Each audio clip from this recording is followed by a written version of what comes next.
কিরে তোরা এই জায়গায়? মামা আমারও ভালো করে বানায় দাও তো। মামা দাঁড়ান, ভালো করে ভর্তা বানাই দিতেছি।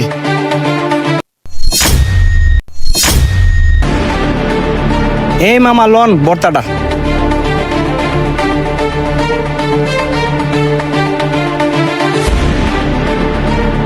ওই তোর কি লজ্জা শরম নাই? তোর মাথায় কি গোবরে ভরা? তোরে যে আমগোর সাথে নিতে চাই না, তুই কি এটা বুঝোস না? শোন, তোর লেভেলের সাথে আমাদের লেভেল যায় না। শোন এনামুল, তুই এতক্ষণ যা বলছো সব ঠিক আছে, কিন্তু ওর খাবারটা ফালাই দেওয়া তো ঠিক হয়নি। আরে দোষ তো ওর।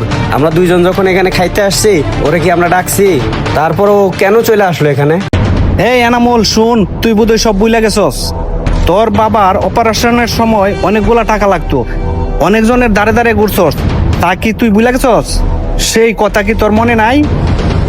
বন্ধু, আমার আব্বার অপারেশনের জন্য 1 লক্ষ টাকা লাগবে। আমি এখন এত টাকা কোথায় পাই? বন্ধু, তুই এমন সময় কথাটা শোনাইলি, এখন তো আমার কাছে কোনো টাকা পয়সা নাই। আচ্ছা বন্ধু, তুই তাহলে থাক, আমি একটু হযরতের কাছে যাই। ঠিক আছে।